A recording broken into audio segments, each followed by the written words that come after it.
Hitler ने एक बार कहा है, if you tell a big enough lie and tell it frequently enough it will be believed. मतलब हिटलर ने कहा है कि अगर हम एक बड़ा झूठ बोलो और वो बार बार बोलो तो इवेंचुअली, मतलब अंत में वो सच माना जाता है और जनता वो सच मानती है। ये हिटलर ने एक जगह बोला था। ये मैं आपको क्यों बता रहा हूँ, क्योंकि इस लेक्चर में हम इंडिया और चाइना के रिलेशन देखने वाले हैं। इसके लिए ये जो कोड दिया है मैंने आपको पढ़ के बताया, क्योंकि चाइना की जो टेंडेंसी है वो कुछ ऐसी ही हमें दिखाई देती है। एक बड़ा झूठ बोलो, वो बार बार बोलो और वो दुनिया सच मान लेगी, ऐसा चाइना को लगता है। अब वो कहाँ से मुझे लग रहा है चाइना को ऐसा लगता है, तो आगे जैसे जैसे मैं आपको समझाऊंगा चाइना के और इंडिया के रिलेशनशिप किस प्रकार के हैं, वैसे आपको वो समझ में आ जाएगा। सो यहाँ पे हम क्या करने वाले कि इंडिया चाइना रिलेशनशिप जो है वो इस लेक्चर में हम कवर करने वाले हैं। ये हमारा सेकंड लेक्चर है। पहले लेक्चर में हमने क्या देखा था कि इंटरनेशनल रिलेशन का सिलेबस किस प्रकार का यूपीएससी ने दिया, तो टोटल हमने सिलेबस देखा था। और वो सिलेबस देखने के बाद हमने शुरू क्या किया है, इंडिया के नेबरहुड कंट्रीज के साथ रिलेशन किस प्रकार के हैं ये देखना शुरू किया है। और इस लेक्चर में हम क्या करेंगे, इंडिया की जो नेबरहुड कंट्रीज है, पड़ोसी कंट्री है चाइना, उसके साथ इंडिया के रिलेशन किस प्रकार के हैं और क्यों बार बार चाइना इंडिया कॉन्फ्लिक्ट करते रहते हैं, क्यों बार बार चाइना न्यूज में रहता है इंडिया के कॉन्फ्लिक्ट इंडिया के साथ कॉन्फ्लिक्ट के वजह से, वो सब कुछ हम इस लेक्चर में देखने वाले। सो मेरा नाम है महेश। मैं इस लेक्चर में हमको आपको टोटल एक आसान लैंग्वेज में समझाने की कोशिश करूंगा कि इंडिया के और चाइना के रिलेशन किस प्रकार के हैं। पहले तो एक स्टोरी फॉर्मेट में हमको पता होना चाहिए कि इंडिया के और चाइना के रिलेशन किस प्रकार के हैं, और उसमें सबसे ज्यादा आपके सबके माइंड में एक क्वेश्चन अभी होगा, कॉन्फ्लिक्ट किस वजह से होता है बार बार। सो वही हम पहले समझने की कोशिश करेंगे कि कॉन्फ्लिक्ट की वजह क्या है। बाकी तो जो हमारा ट्रेड रिलेशन है, एजुकेशनल रिलेशन है, कल्चरल रिलेशन है, वो सब हम बाकी देखेंगे। बट उससे सबसे ज्यादा इंपॉर्टेंट होता है निगेटिव रीजन, जिसके वजह से इंडिया और चाइना जो है उनके बीच कॉन्फ्लिक्ट चलता रहता है, और उसका पहला रीजन है बाउंड्री लाइन। वो भी हम देखेंगे। उसके पहले, ये समझने के पहले, इंडिया की एक जोग्राफिकल कंडीशन क्या है वो भी समझनी होंगी, क्योंकि किसी भी अगर कंट्री को हमें समझना है तो उसकी जोग्राफिकल कंडीशन, पॉपुलेशन का जो डिवाइडेशन है वो किस प्रकार के, वो समझना जरूरी है। तो यहाँ पे अगर चाइना की हम बात करेंगे ना, तो चाइना का ज्यादातर पॉपुलेशन इस एरिया में बसा हुआ है।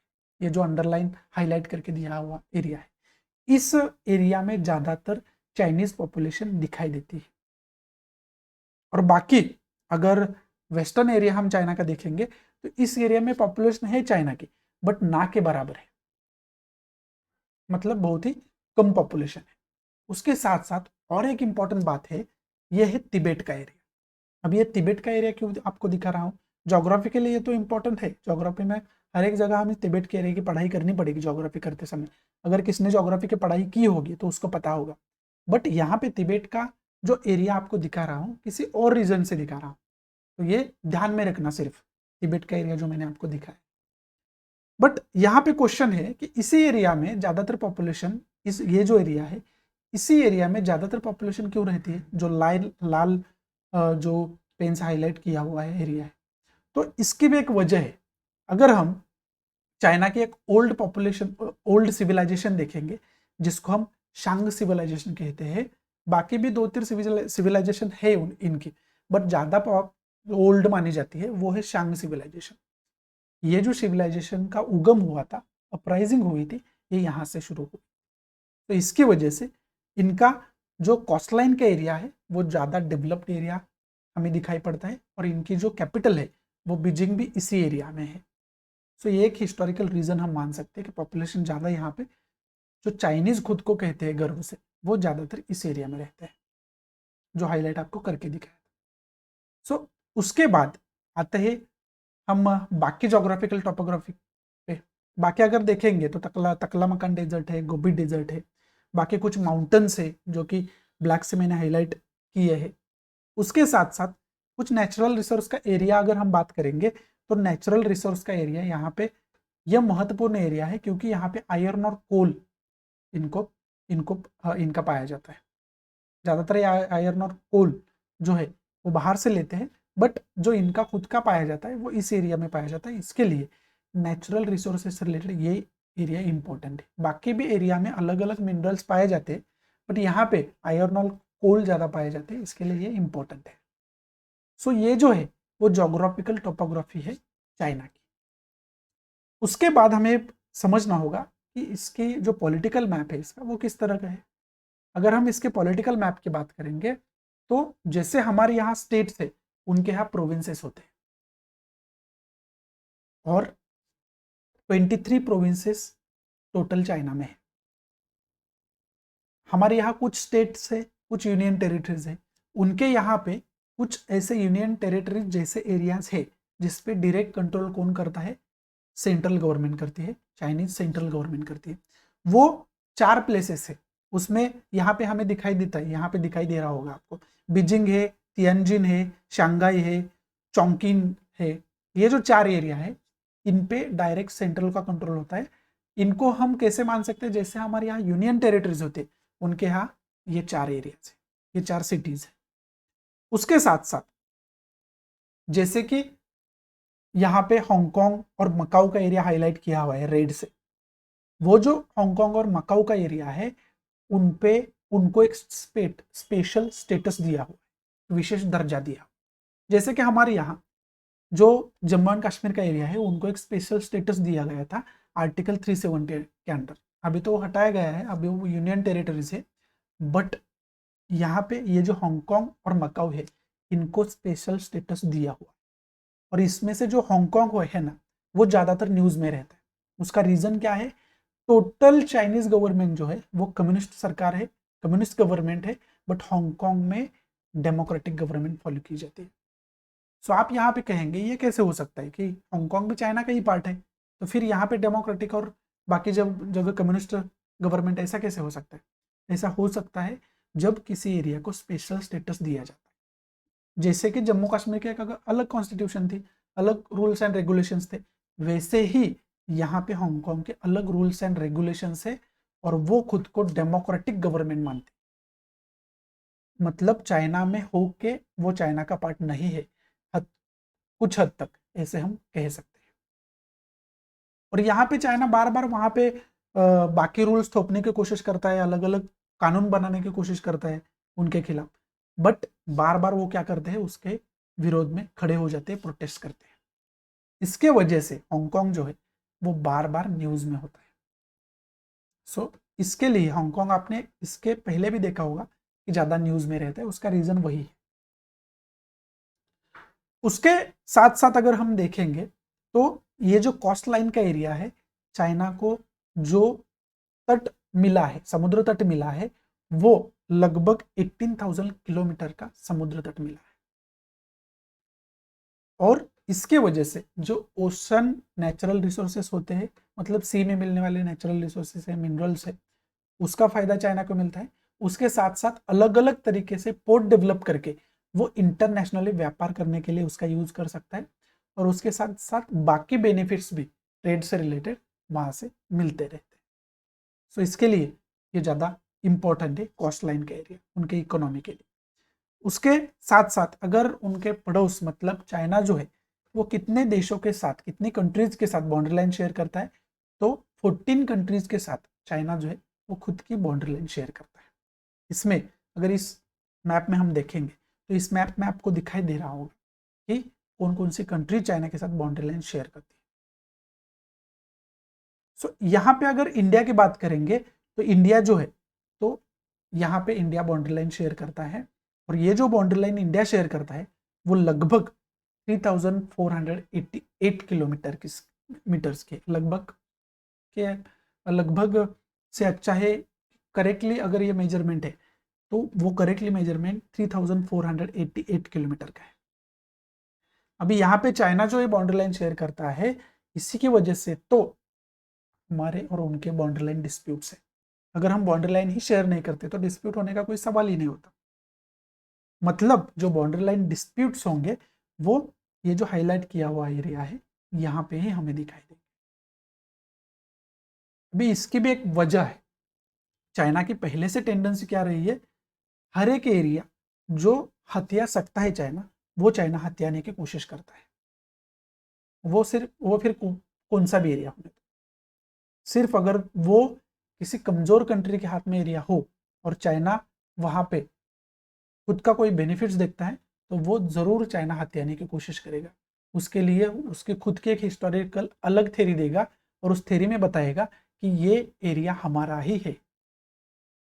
ये चाइना करता रहता है, आगे वो मैं आपको समझाऊंगा। आगे अगर हम देखेंगे तो ये जो बाउंड्री लाइन है, ये 3 पार्ट्स में हम समझ सकते हैं। पहला जो वेस्टर्न पार्ट है, वेस्टर्न पार्ट में हम बाउंड्री लाइन शेयर करते हैं, वो पार्ट है, वहां पे क्या क्या कॉन्फ्लिक्ट है ये अलग से समझना होगा। दूसरा जो है वो सेंट्रल पार्ट है, वहां पे कॉन्फ्लिक्ट कैसे है वो समझना होगा। और तीसरा और महत्वपूर्ण बोल सकते हैं वो है ईस्टर्न पार्ट, जहाँ पे मैकमोहन लाइन है, आगे समझ में आएगा सबको। इस 3 पार्ट्स में हम समझने की कोशिश करेंगे कि बाउंड्री लाइन डिस्प्यूट है तो है कहाँ पे, और है तो है क्यों, इसका रीजन क्या है, हिस्टोरिकल बैकग्राउंड इसका क्या है, वो सब समझने की कोशिश करेंगे। पहले हम समझते हैं कि जो वेस्टर्न नॉर्थ वेस्ट पार्ट में जो कॉन्फ्लिक्ट है उसकी मतलब ज्योग्राफी क्या है, उसका मैप किस प्रकार का है और क्या वजह है वो कॉन्फ्लिक्ट होने की, मैप पे वो समझने की हम कोशिश करते हैं। अगर ये डिटेल में हम मैप देखेंगे तो यहाँ पे आपको मैप अच्छे से दिखाई दे रहा होगा। वहां पे ये जो लाइन है ये है लाइन ऑफ एक्चुअल कंट्रोल, जिसे हम शॉर्ट में LAC कहते हैं। और जो लाइन ऑफ कंट्रोल है उसको LOC कहते हैं। वो पाकिस्तान और हमारे बीच का रिलेशन है, उसमें हम देखने वाले। यहाँ पे हम बात कर रहे हैं LAC की, लाइन ऑफ एक्चुअल कंट्रोल की। ये लाइन ऑफ एक्चुअल कंट्रोल यहाँ पे है। ये लाइन ऑफ एक्चुअल कंट्रोल जो है वहीं तक इंडिया का पोजीशन है। उसके आगे जो अक्साई चीन का एरिया है, वो जो एरिया है वो टोटल है पार्ट इंडिया का, बट उस पर कब्जा किसने किया है, उस पर कब्जा चाइना ने किया है, जिसे हम अक्साई चीन का एरिया कहते हैं। रेड हाईलाइट करके दिखाया आप। उसके बाद जो हमारा शक्सगम वैली है, वो जो ब्लैक में हाईलाइट किया हुआ है एरिया, वो जो एरिया है उस पे भी चाइना का कब्जा है। इस पे पहले पाकिस्तान का कब्जा था, पाकिस्तान ने वो जो एरिया है वो चाइना को दे दिया, अभी उस पे चाइना का एरिया है, चाइना का कब्जा है, बट वो एरिया किसका है, वो एरिया हमारा है, इंडिया का है। सो इसके लिए भी कॉन्फ्लिक्ट चल रहा है। उसके बाद सियाचिन ग्लेशियर है, वो जो सियाचिन ग्लेशियर है उस पर भी चाइना का कब्जा है, बट वो जो एरिया है वो इंडिया ने क्लेम किया हुआ है, इंडिया का एरिया है। उसके बाद अगर हम देखेंगे तो अक्साई चीन का तो मैंने आपको बताया, और उसके बाद जो बाकी छोटे मोटे एरियाज है उस पे भी कॉन्फ्लिक्ट चलता रहता है। जैसे कि यहाँ पे आपको अंडरलाइन करके दिखा है, डेमचौक वैली जो है इसकी वजह से ही ज़्यादा न्यूज़ में रहती है, डेमचौक जो एरिया है जिसे हम कह सकते हैं। उसके बाद यहाँ पे अगर हम देखेंगे तो लाइन ऑफ कंट्रोल का एरिया है, लाइन ऑफ कंट्रोल तक हमारे पोजीशन है। उसके बाद का जो एरिया है वो एरिया है इंडिया का, बट उस पर कब्जा किया हुआ है पाकिस्तान ने, जो ग्रीन में आपको हाईलाइट करके दिखाया। तो ये हमें दरअसल जो नॉर्थ में अगर हम देखेंगे, जो वेस्टर्न साइड में अगर हम देखेंगे तो कॉन्फ्लिक्ट चल रहा है इस एरिया में चाइना के साथ। बाकी LOC का जो मुद्दा है वो पाकिस्तान के साथ हम रिलेशन जब देखेंगे तब हम समझने वाले हैं। बट अब हम बात कर रहे हैं लाइन ऑफ एक्चुअल कंट्रोल। सो ये जो अभी क्या है, चाइना ने अक्साई चीन का एरिया जो है वो खुद के कब्जे में रखा है, बट वो ऐसे नहीं करेगा कि इंडिया का एरिया है और हम एक पावर का इस्तेमाल करके वो हमारे यहाँ पे जोड़ रहे हैं, हम कब्जा करके रखे हैं। ये चाइना नहीं करेगा। चाइना क्या करेगा कि पहले वर्ल्ड को बताएगा कि ये एरिया हमारा ही है, और वो बताने के लिए क्या करेगा, कुछ तो हिस्टोरिकल थ्योरी देगा कि इसके वजह से ये एरिया हमारा है। और ये सिर्फ इंडिया के केस में नहीं कर रहा चाइना, वर्ल्ड में जहाँ पे भी उनको लगता है कि ये एरिया चाइना का होना चाहिए, वहाँ पे कुछ तो हिस्ट्री से डॉक्यूमेंट्स निकाल लेगा, कुछ तो हिस्ट्री से प्रूफ, जिसे कहते कोट अनकोट, वो प्रूफ निकालेगा और बोलेगा कि ये एरिया कैसे चाइना का ही था पहले से। सो ये सिर्फ इंडिया के साथ नहीं कर रहा, बट हम देख रहे हैं इंडिया के साथ रिलेशन, इसके लिए ये मैं आपको बता रहा हूँ। बाकी भी मैं बताऊंगा वर्ल्ड में अलग अलग एरिया पे खुद का वर्चस्व प्रस्तावित करने के लिए चाइना क्या क्या करता है। बट यहाँ पे जो अक्साई चीन का एरिया है वो हमारा ही पहले से एरिया था, ये दिखाने के लिए चाइना कुछ तो करेगा। तो यहाँ पे भी चाइना ने यही पे किया है, हिस्टोरिकल एडवांटेज लिया है चाइना ने, हिस्ट्री का कुछ तो प्रूफ देने की कोशिश की है। और प्रूफ क्या दिया है, यहाँ पे दरअसल दो लाइन है, जिसे एक लाइन है जॉनसन लाइन जिसे कहा जाता है, उस वो जो लाइन प्रपोज की गई थी वो की गई थी 1865 में। 1865 में ये जो लाइन थी ये प्रपोज की थी, एक सर्वेयर थे, उन्होंने एक जॉनसन नाम था उनका, उन्होंने ये लाइन प्रपोज की थी। और इस लाइन के अंतर्गत हमें दिखाई दे रहा है कि टोटल जो अक्साई चीन का एरिया है वो इंडिया का पार्ट दिखाया गया है, और इंडिया इस लाइन को फॉलो करता आ रहा है। और सिर्फ इंडिया नहीं फॉलो कर रहा, तिब्बत जब इंडिपेंडेंट था तिब्बत भी फॉलो करता था, वर्ल्ड भी इसको मानता था, क्योंकि ये पहली लाइन है, 1865 में खींची गई लाइन है, तो ऑब्वियसली इसको इंडिया मानता था। बट बाद में एक लाइन खींची गई, और वो जो लाइन थी वो थी मैकडोनाल्ड लाइन, जो कि ब्लैक से हाईलाइटेड किए हुए। और ये जो मैकडोनाल्ड लाइन खींची गई है वो कब खींची गई है, 1893 में खींची गई है, उनका इमेज भी आपको दिखाई दे रहा है। बट ये जो लाइन खींची गई है, ऐसा भी कहा जाता है कि ग्राउंड लेवल का जो स्टडी है वो न करते हुए सिर्फ मैप देखने के बाद ये लाइन खींची गई थी, ऐसा भी कहा जाता है। सो ये जो लाइन है इसके तहत अक्साई चीन का टोटल एरिया जो है वो चाइना का एरिया है, ऐसा दिखाया गया। और चाइना इसी लाइन का एडवांटेज लेते हुए ये कहता है कि हम जॉनसन लाइन को नहीं मानते, हम किसे मानते हैं, मैकडोनाल्ड लाइन को। यहां से दोनों कंट्री के बीच बाउंड्री लाइन कॉन्फ्लिक्ट शुरू होता है। बाकी मैकमोहन लाइन का इशू है, जब ईस्टर्न पार्ट आगे हम देखेंगे तो समझाऊंगा। बट ये यहाँ पे दो लाइन की वजह से कॉन्फ्लिक्ट शुरू हो गया। चाइना उनको जो कन्वीनियंस लगता है वो लाइन को मानता है, और इंडिया जो है वो सच्ची लाइन है, हिस्टोरिकल बेस पे लाइन है, एक सर्वेयर थे उन्होंने खींची हुई लाइन है, मतलब सर्वे करके खींची हुई लाइन है, उस लाइन को इंडिया मानता है। और वो 1865 की लाइन है, और ये जो मैकडोनाल्ड लाइन है 1893 की लाइन। इसके वजह से यहाँ पे कॉन्फ्लिक्ट शुरू होता है।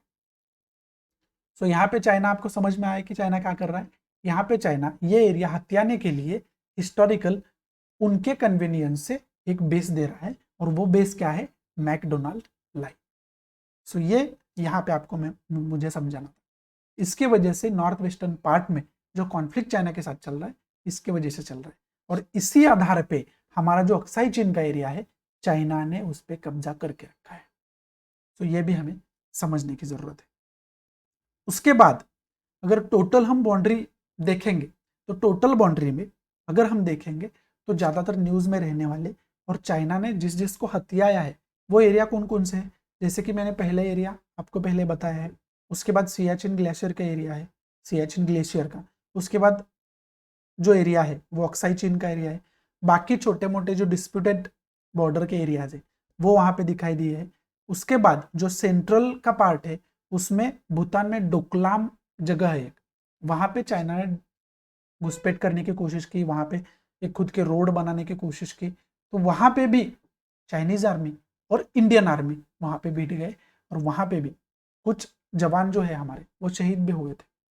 तो इसके वजह से वो जो डोकलाम एरिया है वो ज़्यादातर न्यूज़ में रहता है। और सिक्किम का कुछ पार्ट है वहाँ पे भी चाइना क्या करता है, बार बार अंदर घुसने की कोशिश करता है।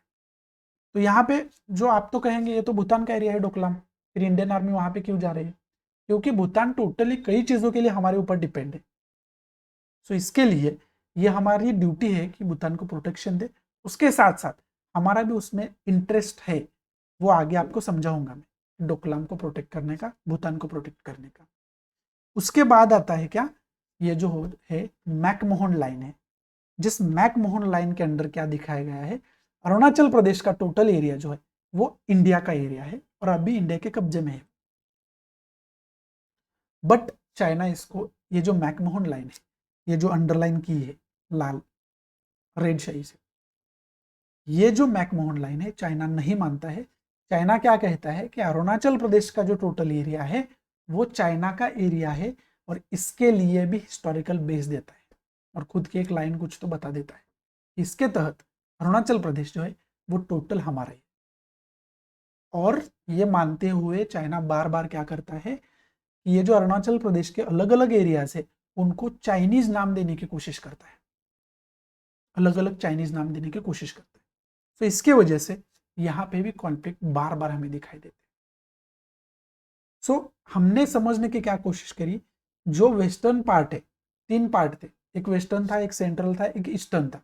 वेस्टर्न पार्ट को समझने की कोशिश करी, वहां पे चाइना किस प्रकार के जो हिस्टोरिकल प्रूफ देता है खुद के कन्वीनियंस के लिए, वो देखा हमने। उसके बाद अगर हम सेंट्रल पार्ट की बात करेंगे तो सेंट्रल पार्ट में अभी अभी न्यूज में आया था डोकलाम का एरिया। ये डोकलाम जो है ये टोटली भूटान का पार्ट है।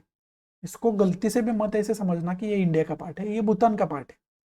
बट वहां पे भूटान में जब चाइनीज मिलिट्री, जिसको पीपल लिबरेशन आर्मी कहा जाता है, वो घुसने का प्रयास करती है, वहां पे खुद के एक चौकी बनाने की कोशिश करती है, तब भूटान गवर्नमेंट इंडिया को वो इन्फॉर्म करती है कि चाइना ऐसे ऐसी एक्टिविटीज वहां पे कर रहा है। तब इंडियन आर्मी वहां पे जाती है, मिलिट्री वहां पे जाती है और उनको अपोज करती है। और वहां पे कुछ कॉन्फ्लिक्ट भी हो जाता है, कुछ जवान भी शहीद हो जाते हैं। तो इसके वजह से ये जो सेंट्रल पार्ट है ज्यादातर न्यूज में आया था। सिक्किम के कुछ एरिया में भी कभी इसके पहले कभी उन्होंने घुसखोरी करने की कोशिश की थी, घुसपैठ करने की कोशिश की थी, वहां पे भी कॉन्फ्लिक्ट हमारा हुआ था। सो इसके वजह से ये डोकलाम ज्यादातर न्यूज में आया, सेंट्रल पार्ट जो है वो ज्यादातर न्यूज में आया। बट एक क्वेश्चन अभी भी यहाँ पे रिमेन रहता है, वो क्वेश्चन है अनसुलझा जो क्वेश्चन रहता है, वो क्वेश्चन ये है कि ये जो पार्ट, ये तो पार्ट भूटान का है, फिर इंडिया की आर्मी वहां पे क्या कर रही है। पहले तो भूटान को प्रोटेक्ट करना, मतलब भूटान हमारे ऊपर डिपेंडेंट है प्रोटेक्शन के लिए। बाकी ट्रेड में, इकोनॉमी में भी डिपेंडेंट है, बट प्रोटेक्शन के लिए तो है ही है। तो वहां पे एक ड्यूटी है हमारी, वहां पे जाना, प्रोटेक्ट करना। उसके साथ साथ हमें ये डोकलाम का एरिया है या चाइना को भूटान में घुसपैठ करने से क्यों रोकना चाहिए, क्यों जरूरी है, क्योंकि अगर हम नहीं रोकेंगे तो भूटान पे चाइना खुद का इन्फ्लुएंस क्रिएट कर सकता है। जो इन्फ्लुएंस होता है वो क्रिएट कर सकता है, प्रभाव क्रिएट कर सकता है, और उसके वजह से हो सकता है आने वाले समय में जो चिकन नेक वाला एरिया है वो ब्लॉक हो जाए।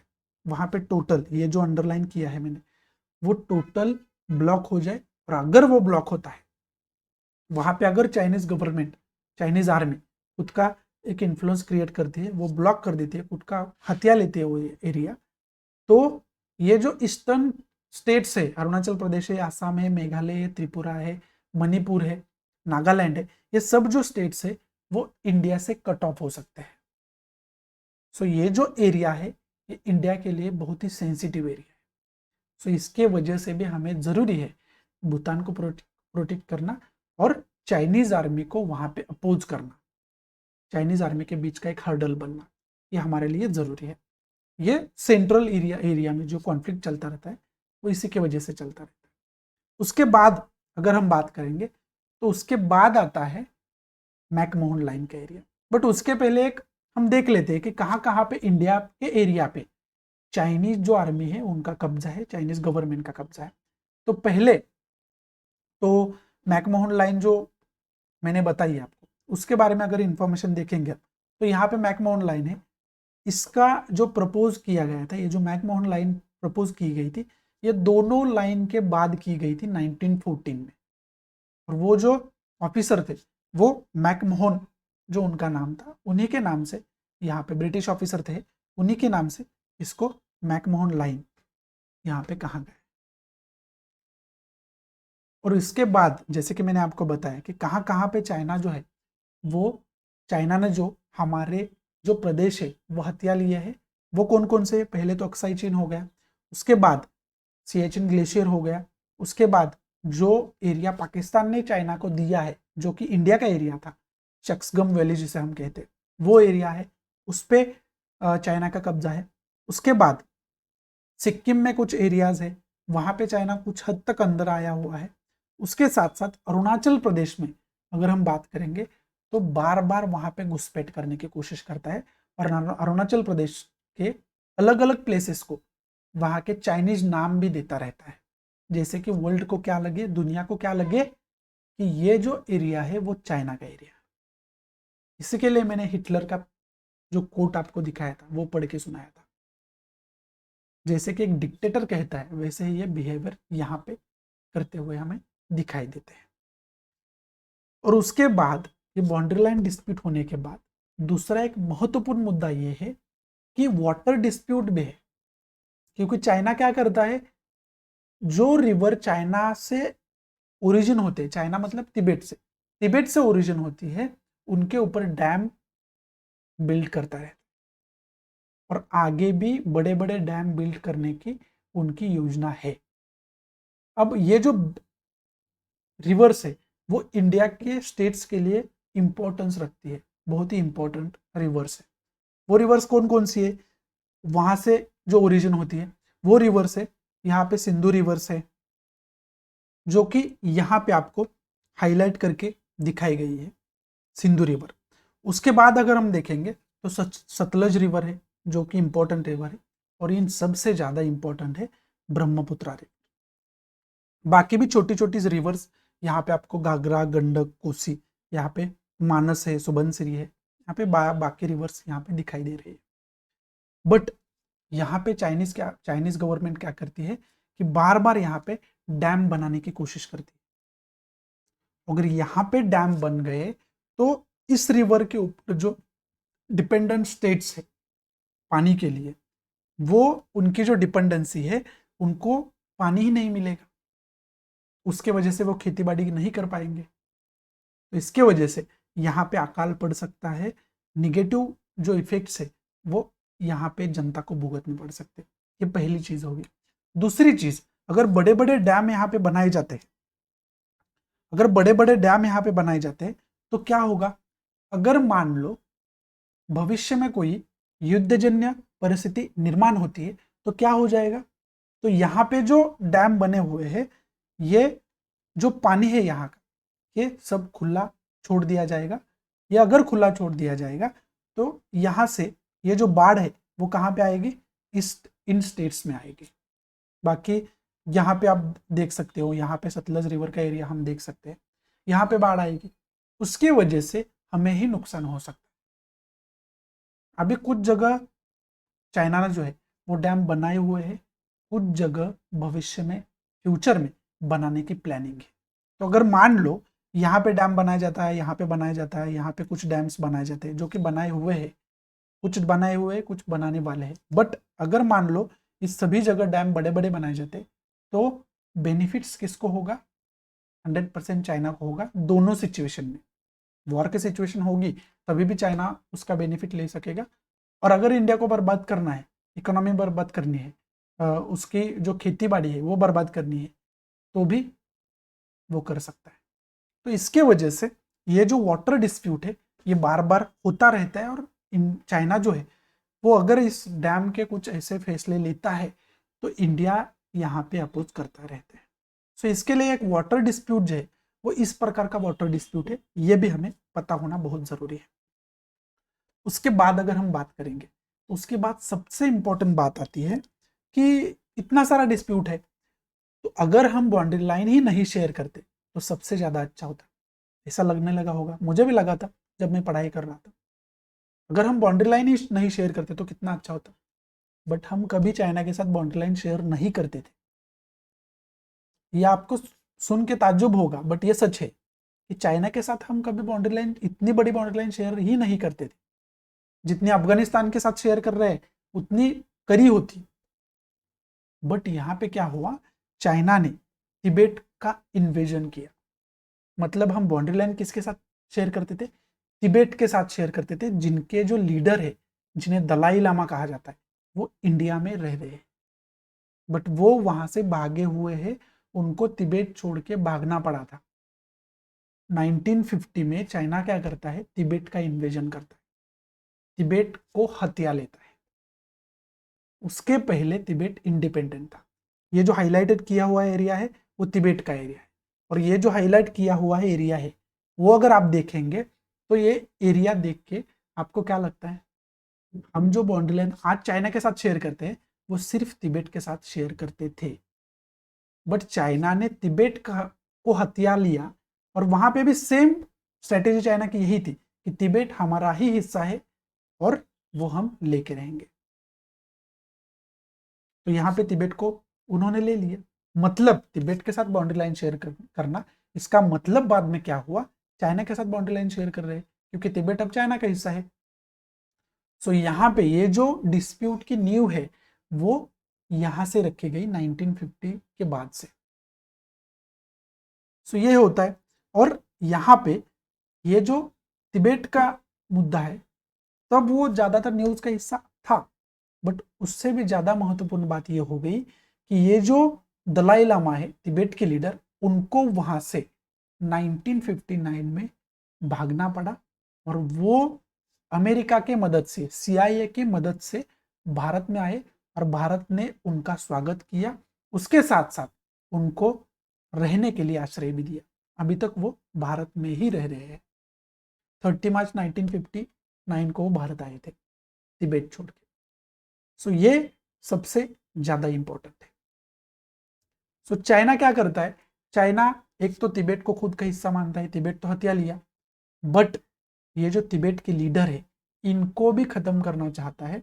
बट यहाँ पे इन्हीं लीडर को इंडिया ने पनाह दे के रखी है, इंडिया ने आश्रय दिया है, इसके लिए भी चाइना जो है वो इंडिया पे बार बार गुस्सा करता रहता है, झगड़ता रहता है। ये भी एक एंगर जो है चाइना के मन में है इंडिया के बारे में। सो ये भी हमें समझना हो, ये भी हमें पता होना चाहिए। ये तिब्बत का हिस्सा हो गया। कितना अच्छा होता अगर तिब्बत इंडिपेंडेंट होता, बट अभी क्या है, अभी तिब्बत चाइना का पार्ट है। अगर फ्यूचर में कुछ होता है तो ये हो सकता है कि तिब्बत इंडिपेंडेंट हो जाए, बट अभी तो वो नहीं लगता।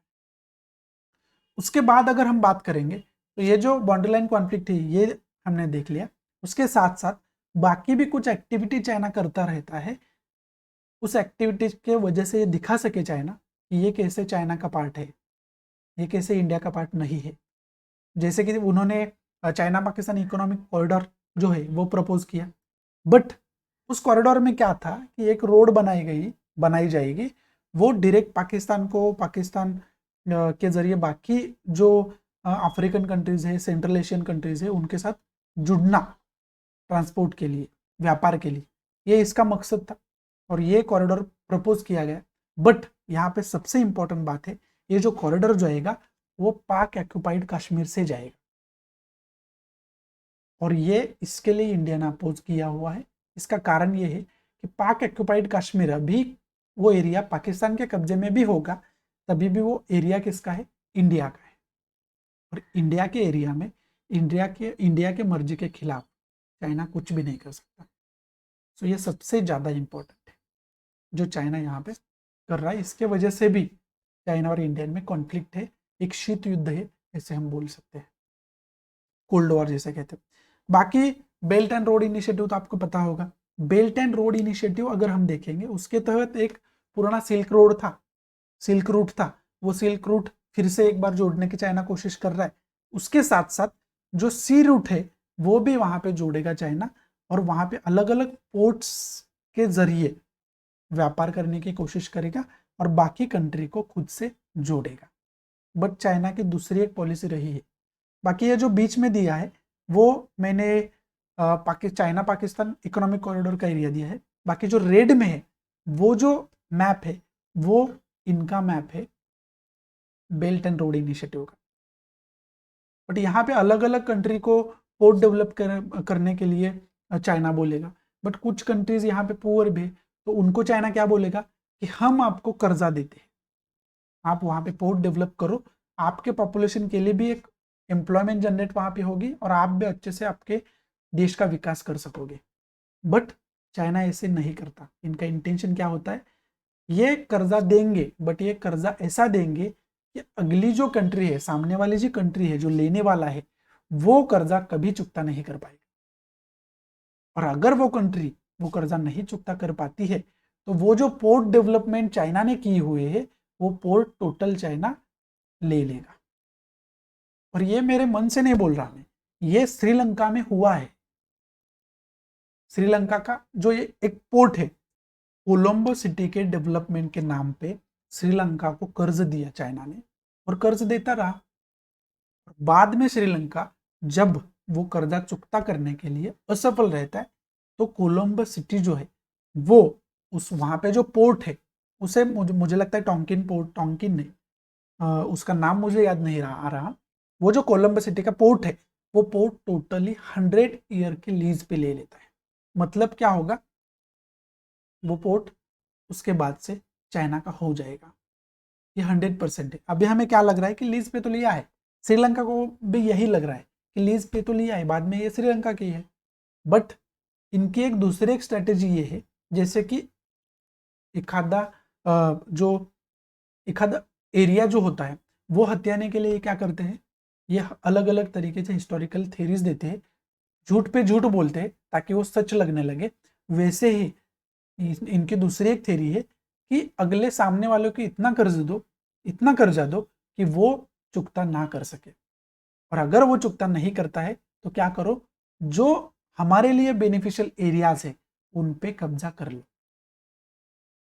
और उस कब्जे को क्या नाम दिया जाएगा, एक एग्रीमेंट का नाम दिया जाएगा, बाकी कुछ तो नाम दिया जाएगा। बट वो शुरुआत हुई होती है वो एरिया हथियाने की, चाइना की। सो ये समझना बहुत जरूरी है, और इंडिया इसको बखूबी समझता है। इसके लिए इंडिया समझता है कि चाइना की स्ट्रेटेजी क्या है, चाइना की कॉन्स्पिरेसी क्या है, और वही कॉन्स्पिरेसी लेके China belt and road initiative बना रहा है। उसके साथ साथ इंडिया को भी घेरने की कोशिश कर रहा है, वो भी हमें समझना बहुत जरूरी है। अगर डिटेल में अगर हम मैप बनेंगे देखेंगे बेल्ट एंड रोड इनिशिएटिव, तो ये डिटेल में हम मैप यहाँ पे देख सकते हैं, ये डिटेल में मैप है। उसके बाद जैसे कि मैंने आपको बताया है कि चाइना के जो है वो स्ट्रैटेजी रही है अलग अलग एरिया पे खुद का वर्चस्व प्रस्थापित करना, इन्फ्लुएंस क्रिएट करना, वहाँ पे खुद का एक एकाधिकार प्रस्थापित करना, डिक्टेटरशिप प्रस्थापित करना, ये चाइना की टेंडेंसी रही। ये मेरे मन से नहीं बोल रहा। अगर हम हिस्ट्री में जाएंगे तो पहले तो जो जिनजियांग प्रोविंस है वहाँ पे ज़्यादातर उइगुर मुस्लिम रहते थे, वो जो एरिया है वो भी इंडिपेंडेंट माना जाता था, बट चाइना ने वो एरिया हत्या लिया, और वो अभी जो है वो चाइना का पार्ट है।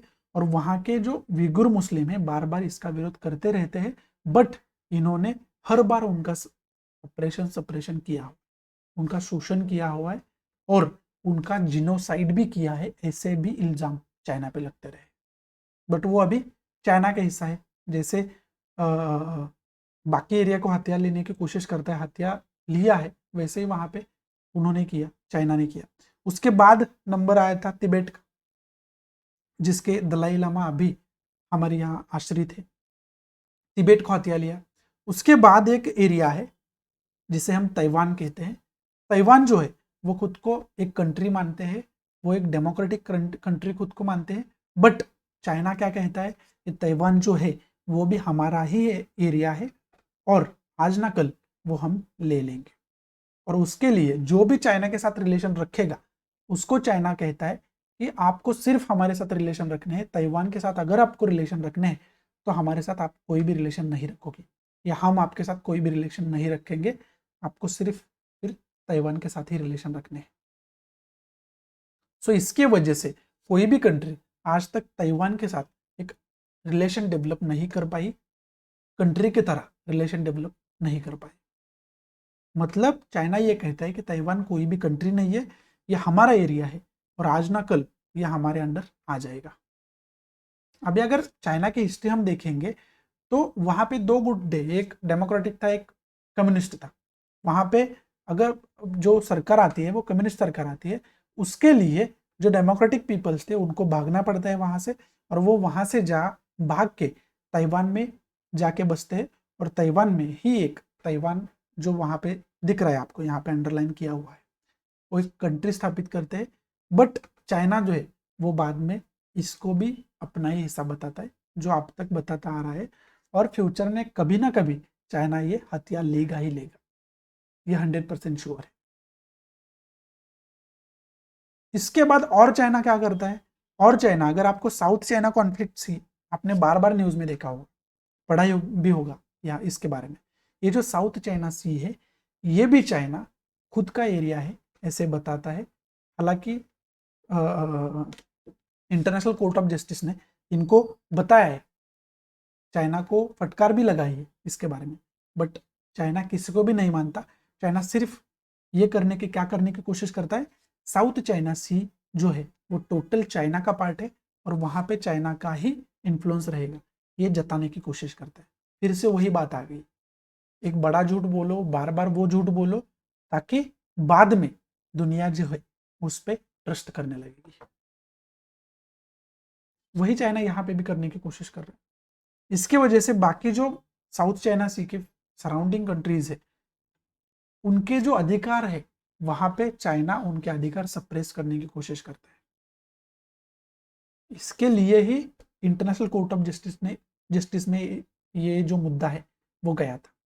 अभी यहाँ पे चाइना को काउंटर करने के लिए ऑकस जो ग्रुप है उसकी एस्टेब्लिशमेंट हुई है, उसके साथ साथ क्वाड ग्रुप है, एशियन कंट्रीज है, एशियन जो ग्रुप है वो अलग अलग ग्रुप है, ये अलग अलग कंट्री जो है वो इकट्ठा होकर चाइना को यहाँ पे काउंटर करने की कोशिश करती है। ऑस्ट्रेलिया भी करता है, बट फिर भी चाइना जो है वहां पे क्या करता है, खुद का वर्चस्व एक इन्फ्लुएंस क्रिएट करने के लिए वहां पे आर्टिफिशियल आइलैंड इस्टेब्लिश करने की कोशिश करता है, अपनी नेवल जो फोर्स है वहां पे डिप्लॉय करने की कोशिश करता है, अलग अलग इलीगल एक्टिविटीज वहां पे करने की कोशिश करता है।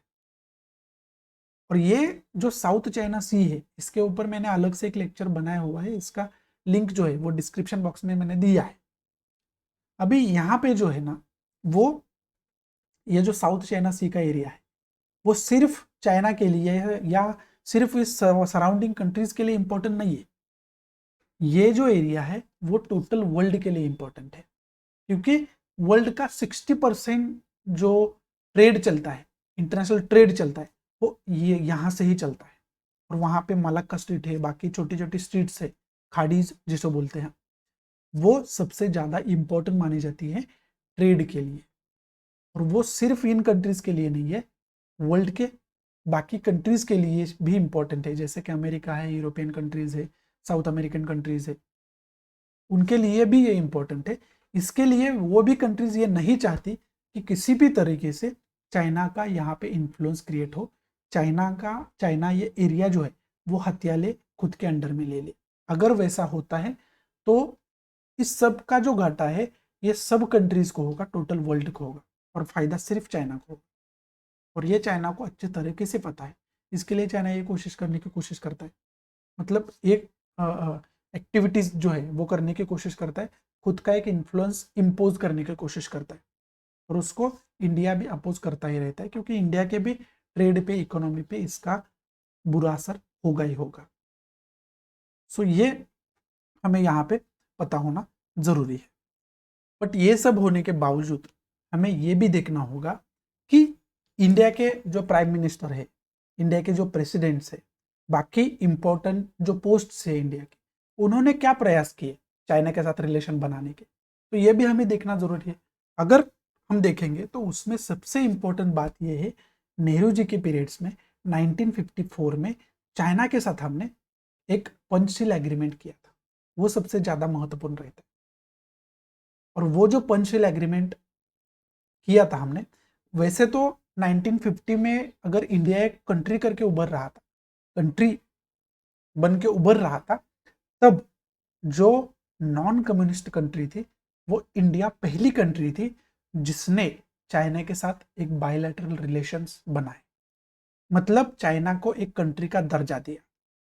वरना बाकी सब कम्युनिस्ट कंट्रीज थी जो चाइना को सपोर्ट कर रही थी। एक भी बाकी हमें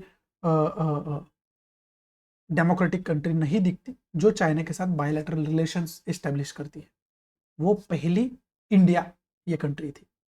बट ऑब्वियसली ये जो चाइना है वो ये कौन सी भी चीज़ें जो अच्छी है वो याद में नहीं रखता, खुद के इंटरेस्ट के लिए।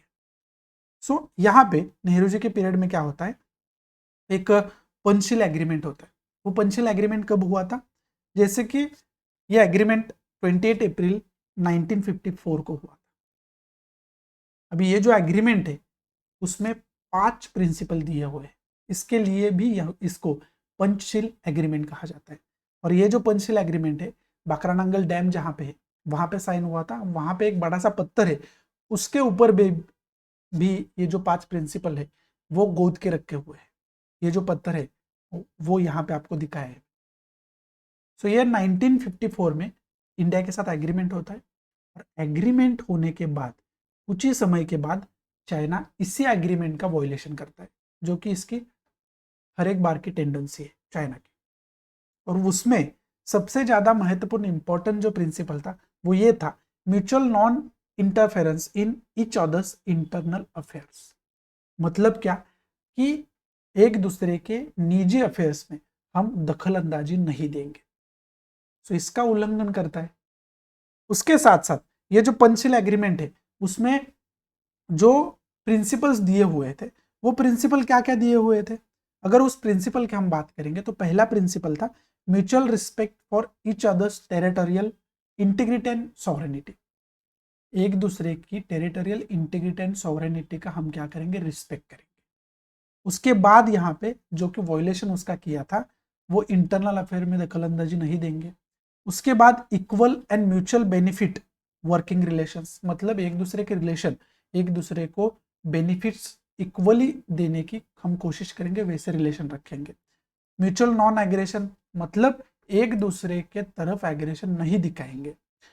पीसफुल कोएग्जिस्टेंस, मतलब हम पड़ोस में ऐसे रहेंगे जैसे शांति प्रियता हो एक दूसरे के प्रति, वैसे रहेंगे। वो पांचवा प्रिंसिपल था। बट ये सभी प्रिंसिपल चाइना तोड़ देता है कुछ ही समय के बाद। और उसका पहला स्टेप क्या था कि चाइना क्या करता है, ये जो वेस्टर्न पार्ट है नॉर्थ वेस्टर्न पार्ट, वहां पे एक रोड बनाता है।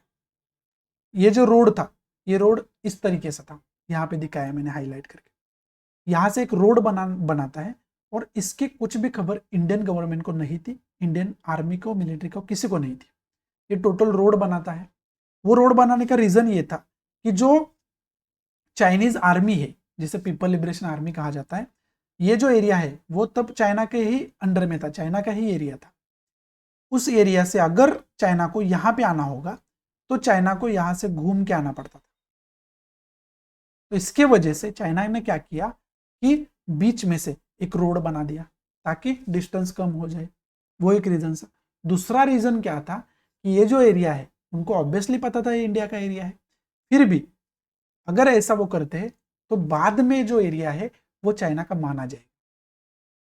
तो ये एक अच्छा सा रोड बनाते हैं, और उसकी वजह से ये जो चाइनीज मिलिट्री है, आर्मी है, इनकी चाइनीज अखबारों में वाह वाह होती है, न्यूज आती है बड़ी सी, उन्हें बधाई दी जाती है, कॉन्ग्रेचुलेट किया जाता है, प्राउड फील किया जाता है। और अनफॉर्चुनेटली ये जो इंफॉर्मेशन है ये हमें चाइनीज अखबारों से मिलती है। तभी तक हमें कुछ इंफॉर्मेशन नहीं था, तब तक हम उतने डेवलप भी नहीं थे। इसका मतलब हमारे आर्मी मिलिट्री, ये जो रीजन है बहुत कोल्ड रीजन है, वहाँ पे आइस रहती है ज़्यादातर, तो वहाँ पे एक अलग तरीके से ड्रेस कोड लगता है, अलग तरीके से शूज़ लगते हैं, बट तब तक हम उतने डेवलप नहीं थे, इसके वजह से हम बार बार वहाँ पे नहीं जा सकते थे। सो ये खबर जब हमें समझती है तब हम वहाँ पे जाते हैं, बट चाइना जो है वो इनकार कर देता है और अपना जो डिसीजन था उस पर अड़ा रहता है। और उसके बाद ये कॉन्फ्लिक्ट जो है, ये कॉन्फ्लिक्ट बढ़ता जाता है। और उसके बाद हम क्या देखते हैं, उसके बाद हम देखते हैं 1962 का पीरियड। 1962 में क्या हुआ था, 1962 में चाइना और इंडिया में एक छोटा सा वॉर हो जाता। बाकी 71 72 का पीरियड भी दिया जाता है, बट वो छोटे छोटे कॉन्फ्लिक्ट होते हैं, जैसे कि गलवान वैली में हुआ था, वैसे कॉन्फ्लिक्ट है, उसको वार नहीं कहा जा सकता। बट 1962 में दरअसल इंडिया में एक छोटा सा वॉर होता है, उसमें कई जवान हमारे शहीद होते हैं, चाइना को भी हानि पहुंचती है, पर ज्यादातर जो नुकसान होता है वो इंडिया का होता है। इसके वजह से ये जो वॉर खत्म होता है, वो वॉर खत्म होने के बाद हम चाइना के साथ कुछ भी रिलेशन नहीं रखते। वो जो रिलेशन है लगभग 75 तक हम कुछ भी रिलेशन चाइना के साथ नहीं रखते। उसके बाद बायलैटरल रिलेशन जो वो रिज्यूम होते, बट ज़्यादातर उसके बाद ज़्यादातर समय हम चाइना के साथ कुछ भी रिलेशन नहीं रखते, क्योंकि वो जो वॉर था उसकी हानि जो है वो इंडिया को ज़्यादा पड़ी थी, भुगतनी पड़ी थी। तो इसके वजह से इंडिया उसके बाद चाइना पे ट्रस्ट नहीं करता। और बाकी उसके बाद रिलेशन 75 के बाद रिज्यूम होती है, बट उसमें से भी सबसे ज़्यादा इंपॉर्टेंट ये होता है कि 1988 में राजीव गांधी, तत्कालीन जो हमारे प्राइम मिनिस्टर थे राजीव गांधी, चाइना की विजिट करते हैं और फिर से एक नए रिलेशन डेवलप करने की कोशिश करते हैं, और वहां पे डिसाइड होता है कि बाकी जो हो गया सो हो गया, इसके आगे हम अच्छे से रिलेशन बनाने की कोशिश करेंगे। बट उतना इफेक्ट उसके बाद भी हमें अभी तक नहीं दिखाई दिया है। उसके बाद अगर हम बात करेंगे, आर वेंकट रमन 1992 में चाइना के विजिट करते हैं। ये भारत देश के पहले ऐसे प्रेसिडेंट थे जो चाइना के विजिट करते हैं। उसके बाद भी की है विजिट, बट ये पहले प्रेसिडेंट थे। प्राइम मिनिस्टर जो राजीव गांधी गए थे, उसके पहले अगर हम देखते तो उसके पहले जवाहरलाल नेहरू गए थे, बट प्रेसिडेंट ये पहले थे आर वेंकटरमन, जो चाइना के विजिट करते और दोनों कंट्री में एक अच्छा रिलेशन डेवलप करने की कोशिश करते हैं 1992। और उसके बाद अगर हम बात करेंगे तो उसके बाद अगर इंपॉर्टेंट विजिट बोलेंगे तो नरसिम्हा राव जी गए थे, तत्कालीन प्राइम मिनिस्टर। उन्होंने भी जो लाइन ऑफ एक्चुअल कंट्रोल का एरिया है 1993 में गए थे, लाइन ऑफ एक्चुअल कंट्रोल का एरिया है, वहां पे शांति बनी रहे इसके लिए इन्होंने कोशिश की थी। तो ये भी गए थे वहां पे, बट उसका उतना पॉजिटिव एरिया नहीं आया, पॉजिटिव जो रिजल्ट है वो रिजल्ट नहीं आया, क्योंकि चाइना की एक ही टेंडेंसी, झूठ बोलो, बार बार बोलो, ताकि इवेंचुअली दुनिया जो है वो सच मान ले और जो हमारा बेनिफिट है वो हम निकाल सके। सो ये चाइना की टेंडेंसी रही। उसके बाद अगर हम बात करेंगे तो अगर हमारे जो बायलैटरल रिलेशन है चाइना के साथ, वो बायलैटरल रिलेशन जो है वो कब से शुरू हुए थे? बायलैटरल रिलेशन हमने 1950 से शुरू किए थे, और जो 2023 अभी हमने उसकी एक 72nd एनिवर्सरी मनाई है। बट बॉर्डर लाइन कॉन्फ्लिक्ट जो है वो बॉर्डर लाइन कॉन्फ्लिक्ट वैसा का वैसा ही है। उसके साथ साथ बायलैटरल ट्रेड जो है, बायलैटरल ट्रेड भी 43.3% 2021 तक इंक्रीज हुआ है चाइना के साथ। अगर हम ट्रेड की बात करेंगे तो ज़्यादातर हम कमोडिटी फॉर्म में ज़्यादातर ट्रेड करते हैं चाइना के साथ, मतलब गुड्स ज़्यादा लेते हैं चाइना के पास से। और अगर इंपोर्ट और एक्सपोर्ट का अगर ग्राफ देखेंगे तो चाइना के साथ हमारा ट्रेड डेफिसिट है। ट्रेड डेफिसिट होने का मतलब ये होता है कि हम इंपोर्ट ज्यादा करते हैं और एक्सपोर्ट बहुत ही कम करते हैं। अगर इंपोर्ट ज्यादा हो और एक्सपोर्ट कम हो तो उसे हम कहते हैं ट्रेड डेफिसिट। तो चाइना के पास से हम इंपोर्ट बहुत सारी चीजें करते हैं, बट एक्सपोर्ट जो है वो बहुत ही कम करते हैं। इसके लिए बड़ा सा डेफिसिट है इंडिया चाइना, मतलब हम कह सकते हैं ट्रेड में, बायलैटरल ट्रेड में। इसके वजह से क्या होता है कि ये दिखता है कि इकोनॉमिकली कहीं ना कहीं चाइना पे हम डिपेंडेंट है। और जब से अभी का जो प्रधानमंत्री अभी के आए प्राइम मिनिस्टर नरेंद्र मोदी, इन्होंने सेल्फ रिलायंस पे ज़्यादातर एम्फोसाइज किया है, सेल्फ रिलायंस पे ज़्यादातर भर दिया है, बट उसका रिजल्ट उतना ज़्यादा हमें नहीं दिखाई दिया, क्योंकि व्यापार जो है चाइना के साथ बढ़ता ही जा रहा है। बीच बीच में हमारा व्यापार जो है चाइना से अमेरिका के तरफ ज़्यादा हो गया था, बट फिर से चाइना के साथ वैसा का वैसा व्यापार हमारा चलता है। बट ये अमेरिका के साथ हो या चाइना के साथ हो, ट्रेड डेफिसिट होना इवेंचुअली इंडिया को ही नुकसान पहुंचाएगा। तो इसके वजह से हमें क्या करना होगा? हमें करना होगा सेल्फ रिलायंस, खुद को स्वावलंबी बनाना होगा। जैसे कि चाइना ने ज़्यादातर क्षेत्रों में बनाया है खुद को, इसके लिए तो उनको अभी सुपर पावर माना जा रहा है। जापान को सुपर पावर माना जाता है, अमेरिका को सुपर पावर माना जाता है, यूरोपियन कंट्रीज को सुपर पावर माना जाता है। इसका रीजन यही है कि जो भी कंट्री आगे आने वाले फ्यूचर में सेल्फ रिलायंस होगी, स्वावलंबी होगी, वो आने वाले भविष्य में सुपर पावर होगी, और हम भी उसी प्रयास में लगे हुए। आगे अगर हम देखेंगे तो हमें एक क्रोनोलॉजी देखनी पड़ेगी। अभी एक स्टोरी फॉर्मेट में हमने समझने की कोशिश की कि इंडिया के और चाइना के रिलेशन जो है वो कॉन्फ्लिक्ट में क्यों रहते हैं, और चाइना की एक टेंडेंसी क्या है, इसका जो नुकसान है वो इंडिया के भुगतना बार बार पड़ता है।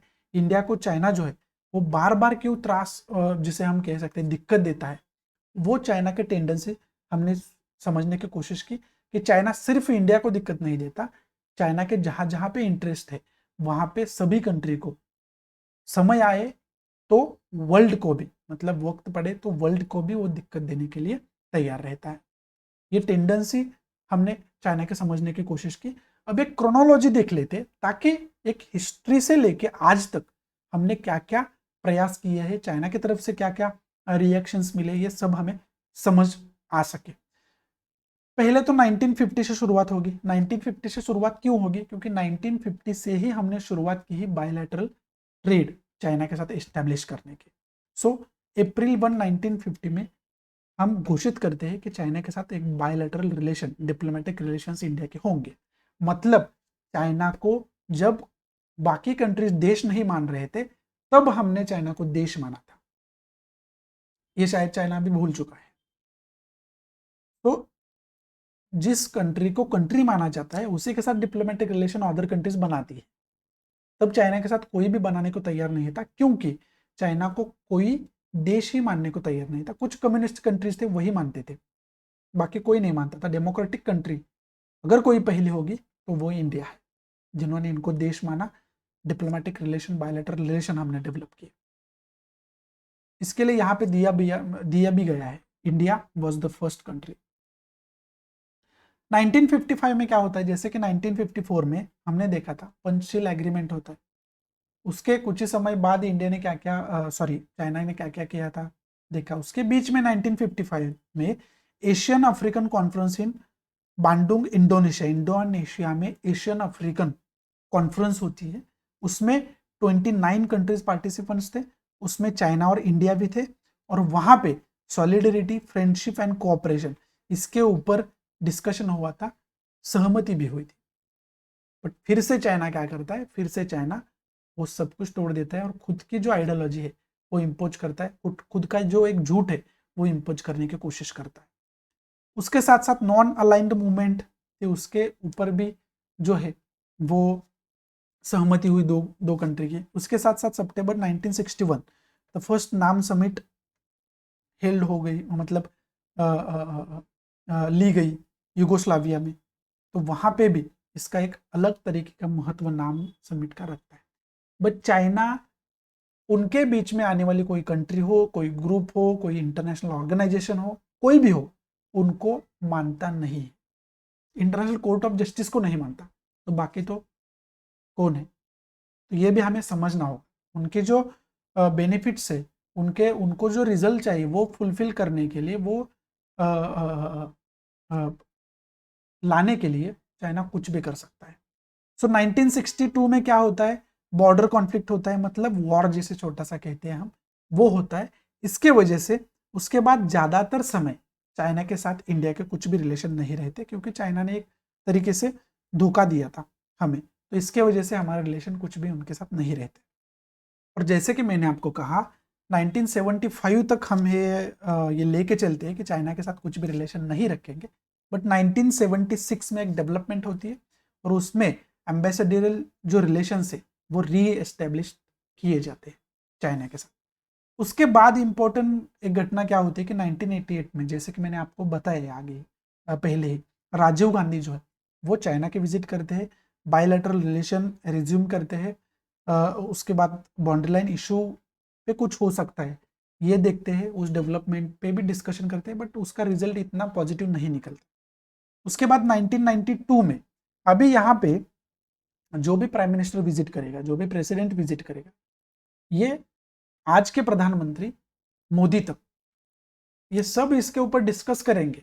सोल्यूशन निकलेगा ये लगेगा ही भी, बट सोल्यूशन कुछ भी नहीं निकलता। उसके कुछ ही समय के बाद चाइना क्या करता है?